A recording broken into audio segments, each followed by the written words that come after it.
Cup सिरपनं घेतला 18 मुलांचा बळी। राज्य सरकारचा मोठा निर्णय। कप सिरप कोल्ड्रिंकवर बंदी।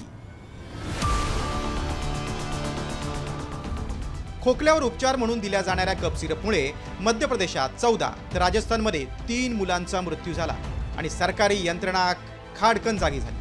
वेगवेगळ्या राज्यात कोल्ड्रिंक कप सिरपवर बंदी घालण्यात आलेली असताना राज्य सरकारनेही कप सिरप संदर्भात महत्त्वाचा निर्णय घेतलाय। राज्य सरकारच्या अन्न व औषध प्रशासनाकडून खबरदारीचा उपाय म्हणून टोल फ्री नंबर जारी करण्यात आलाय।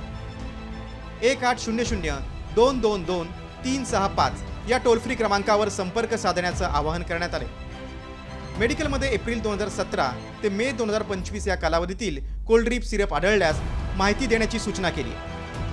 कोल्ड्रिंक औषधाचा साठा आढळल्यास तो गोठवण्याचे औषध निरीक्षकांना निर्देश देण्यात आले। कोल्ड्रिंक सिरपमध्ये डायइथिलीन ग्लायकॉल नावाचा विषारी घटक असल्याचं समोर आलंय। कप सिरपच्या संदर्भात ज्या पद्धतीनं केंद्र शासनानं सूचना दिल्या त्या सूचनांची अंमलबजावणी करण्याबद्दल राज्य शासन सुद्धा आमच्या आरोग्य विभागाला सुद्धा सूचना दिलेल्या आहेत।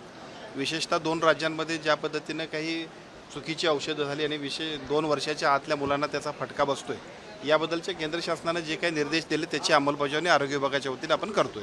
FDA त्याच्याबद्दल योग्य ते निर्देश देत आहे आणि मला असं वाटतं की एखाद्या कंपनीचे एखादा औषध चुकीचं असेल याचा अर्थ सगळीकडेच काही सगळ्या गोष्टी चुकीच्या आहेत असं नाही। ज्या स्पष्ट सूचना आल्या त्याची अंमलबजावणी राज्य सरकार करतंय। दरम्यान 2 वर्षांच्या आतील मुलांना खोकल्याचं औषध अजिबात देऊ नये अशी सूचना केंद्र सरकारनं केली। मात्र ज्या रसायनाचा वापर वाहनांमध्ये ब्रेक ऑइलमध्ये केला जातो त्याचा वापर लहान मुलांना देण्यात येणाऱ्या सिरपमध्ये तब्बल 48% प्रमाणात कसा केला जातो? अन्नातील भेसळीमुळे आधीच मानवी आरोग्यावर गंभीर परिणाम होत असताना लहान मुलांच्या औषधातही भेसळ होत असेल तर सर्वसामान्यांनी नेमकं काय करायचं? दसरा दिवाळीला खवा आणि मेव्यातील भेसळ पकडून स्वतःची पाठ थोपटून घेणारा अन्न आणि औषध प्रशासन विभाग औषधातील भेसळ रोखण्यात अपयशी का ठरलं?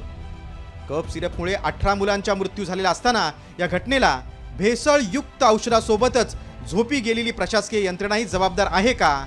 याचा विचार तुम्हीच करा। रणजित माजगावकर, साम टीव्ही न्यूज, कोल्हापूर।